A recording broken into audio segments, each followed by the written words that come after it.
Do you believe that? That's the real question of Advent for us, friends. Are we waiting because we believe that there's something right around the corner?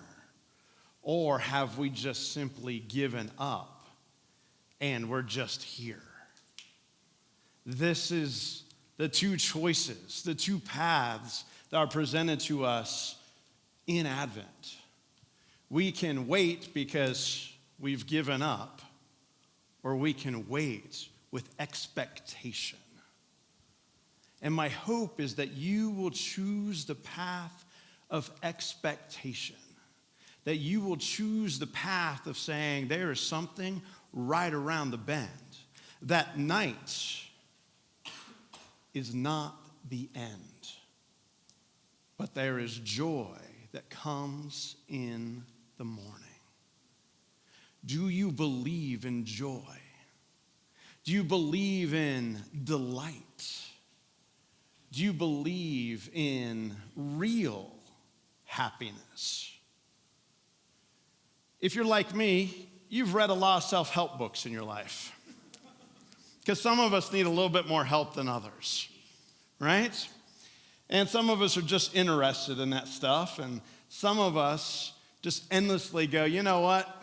My happiness is at the end of this book somewhere, right? And sometimes I just buy a bunch of those and put them on my shelf and act like I've read them. Anyone do that? Never, right?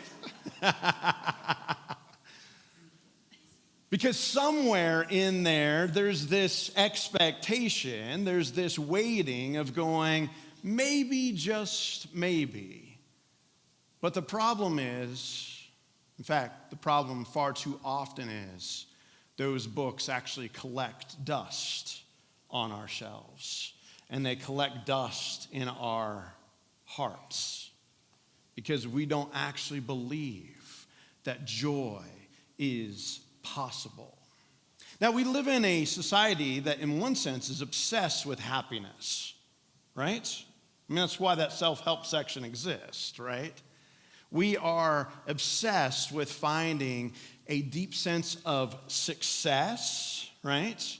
Through our consumeristic ways, right? That will satiate us and make us feel like we are good, right?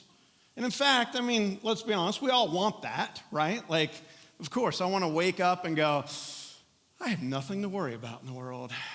It's all been taken care of. I've got all the money that I need. I've got all the friends that I need. My family is wonderful and great, and there's nothing to worry about there. My health, the doctors just speak about how I'm a specimen of health, right?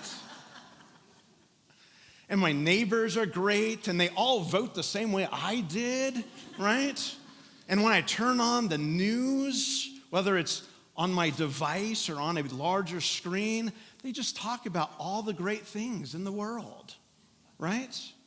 That's what we have, this kind of fairy tale in our head of what happiness looks like, right? Oh, and I forgot, I'm laying back in a chair with an umbrella drink in hand, right? And we vacation that way too, don't we? Right? We trick ourselves into believing that if we can get 3 days or 5 days or 7 days of that, then somehow we've arrived, right? But then we get back in the car, take the plane ride or whatever it is, back to reality, right? And discover that the umbrella drink didn't quite have all that it needed inside of it. Right? Yeah. And so you and I are left in this spot of going, how do I find happiness? And occasionally we even go a little further. How can I find joy? How can I find delight in the midst of this world and this life? And if you have not figured it out by now, friends, the world is not just going to hand you delight on a stick, right? It's not just going to hand you happiness. And in fact, life's going to be filled with a lot of grief, a lot of stress, a lot of despair. And you and I have the choice to make of saying, I'm going to find the light and joy in the midst of it. When we come to this text in Isaiah, like so many other texts so far in Advent, things weren't going well. In fact, most of the time when you open the Bible, the reason why anyone has written anything about that time at all is because things were not going well. In fact, people don't really write things that last across the generations when things are easy peasy, right? That's not what endures among humanity. And it's not what endures in the divine. What endures is those things that speak to our hardest, most difficult moments in life. And so when this is taking place, King Hezekiah is trying to figure out what to do with his nation as the Assyrians are barking down his door. As the Assyrians are right outside, and just to make things even better and worse and more complicated all at the same time, the Egyptians are willing to make a deal with you. We'll keep you protected from those big bad Assyrians if you give us everything that you have. And that's typically how that works in the world, right? I'm sure lots of nations around the world feel like they're stuck between a rock and a hard place today in those ways, right? So we can imagine if we're looking at a nation like Mexico or India or wherever it is, they're looking at all of these powers that be and going, wait a minute, which way do I go here, right? And they feel that push and pull and that tension. And if you ever thought Scripture wasn't political, then you didn't read the word king in front of half the names in the Bible. You didn't read all the words about nations that are in there because it's extremely political and economic and all the different things. Isaiah 35 is one of those texts. It's written in the midst of real life, historic situations of grief and difficulty and all the complexities that economics and politics and religion add to that. And we come to chapter 35, verse 1. The wilderness and the dry land shall be glad. Shall be glad. The wilderness and the desert shall be glad. I don't know about you, but if you've ever walked out into some real wilderness, right, and particularly desert-like wilderness, and you're looking around for what might be shelter or water, right, or food, you don't look up and go, I'm delighted to be here, right? You don't look out and go, I'm so glad that I'm stuck in this place. God has provided so much for me out here in the middle of nowhere, right? No, no one thinks that. In fact, you have an opposite feeling. You are scared. You're terrified. You are at this point of going, I don't think I will live. And in the midst of that despair, in the midst of that barrenness, in the midst of that desert, you and I are tempted, like all other human beings, to think this is all there is. But Isaiah gives us a different image. I love the name of this flower, the crocus. Like it feels like someone got something stuck in their throat when they said it, right? The crocus. Now, how many of you are familiar with the crocus? Okay, good. Okay, I was not, okay, because I have no idea about anything in the world that's practical, okay? And so I had to look this flower up, probably for like the 9th time in my life, because I have preached this text before, and I was like, what's the crocus again? And so I looked it up, and the great thing about AI is it gave me a whole lot about the crocus, way more than I ever needed to know about this flower. But guess what? It's that kind of flower that pushes through and says, you're going to notice me. I'm going to come up in the midst of whatever the land throws at me. I'm going to pop up no matter what the weather throws at me. I'm going to come up and create beauty and delight and joy and gladness, even when everything else seems absolutely parched. When everything else seems absolutely empty. When everything else seems absolutely full of despair. The crocus pops out of the ground. And I want you to say something to yourself this morning, because I want you to take it into your week. I am going to be a crocus this week. Can you say that with me? I am going to be a crocus this week. I am going to be a crocus this week. Say it again. I am going to be a crocus this week. Now, you didn't think you were going to say that when you came to church this morning, but this is what our world needs. People who are willing to choose the way of delight and joy and gladness no matter what is happening in life. In fact, more importantly, when life is at its roughest, we say, I am going to be a crocus this week. I am going to be full of delight and joy and goodness in the midst of the desert. I am going to choose a different way, a different path, a different road, because God is up to something. Now, I want you to stop and think, how many times have you tried to will yourself into positivity? Doesn't work for very long, does it? No. I mean, I can put on a shiny face for a moment, right? I can even get myself all psyched up inside that, like, yeah, I've got this, right? And then somewhere about 3 o'clock in the afternoon, life lands a giant punch to my gut that leaves me on the ground. Anyone ever feel that way? Mm-hmm. When I look around the room, I see many people who have been punched in the gut in just recent weeks, in recent months. And I watch you, and I watch myself turn around and go, okay, let's do this. I've got this, man. I get all rockied up, right? Like, I had the tiger here, people, right? Like, I just got to get all juiced up, essentially, inside, and I've got life, right? I can do this, right? Hit me with some caffeine and some coffee, and I've got this in life, right? For a few hours. Sometimes only for a few minutes. And then it's a fleeting thing and it's gone.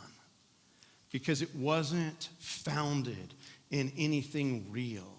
It wasn't rooted into a different reality. And so it burns up quickly and is gone.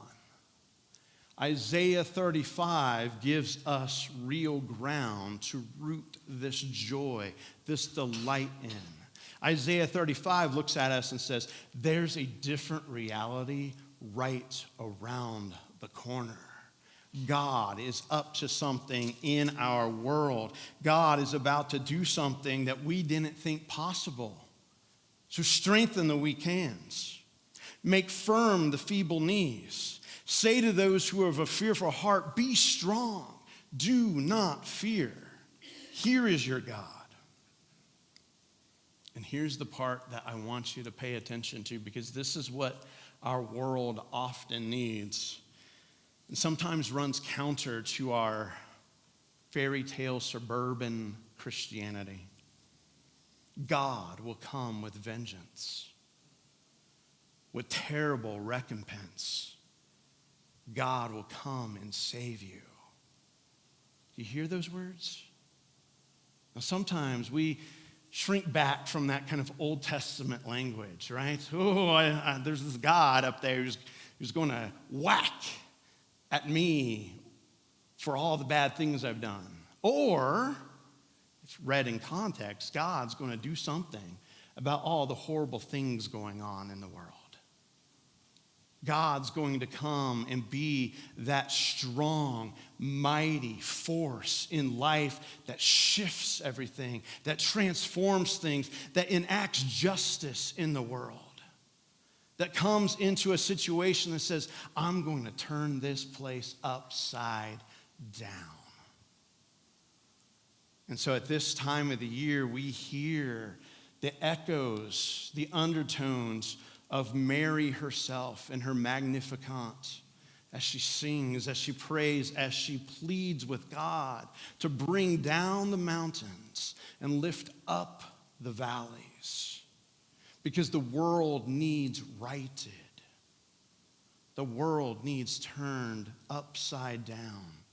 All of the things creating all of the terrible stuff in the world that's actually creating all of that fear, all of that grief. Those Assyrians and those Egyptians out there need to be flipped so that the world can experience joy all the time. And when we believe that there's a God like that, guess what?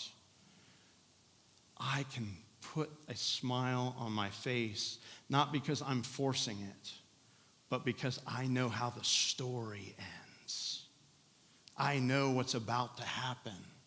I know that there is going to be this baby who is born who's going to turn the world upside down, who's going to get deep inside the hearts of people who claim that name, who say, my job this week is to be a crocus in the midst of the desert. My question, friends, is will you be a crocus? Will you stick up out of the ground in the midst of the desert and shine that light for other people, whispering to them, this dry ground is not the end? You have several ways of beginning to enter into that story this morning, friends. You have a way of entering into this practice of being a crocus. It's a spiritual practice, I promise.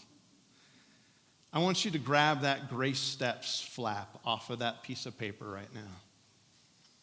I want you to look at that first section that says cares and concerns.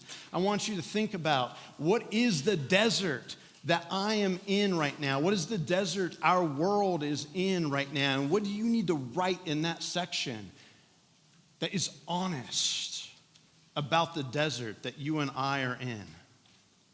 And then the second piece is, I want you to take that celebration and blessing section, and I want you to write about the crocuses in your life. These lights that shine up in the midst of all of the cares and all of the concerns and all the things that are bringing us down. The third piece is, I want you to identify people and groups out there that already are a crocus to you. I want you to spotlight things out there in the world that you go, that group, that business, that coach, that teacher, that neighbor, that person, they are doing something to bring light into the world. And then I want you to take that fourth section extra seriously this morning. And I want you to list someone's name there that you go, I want to invite them into the way of living like a crocus. And if you're brave enough, maybe you'll even say that phrase to them and really freak them out. Because I promise you, no one's ever shared the gospel of Jesus Christ by looking at someone and saying, I want you to be a crocus with me. And that doesn't sound like proselytizing, does it? And that invite into joy and into delight might be the very thing that a neighbor or friend needs this season. And as the band plays and as they sing, I invite you to take those Grace Steps cards, to take them back to these candle tables, to put it in those baskets that are on the wall. And if you so choose, to light a candle and dedicate that card to God as your first step into being a crocus. Let's be crocuses this morning.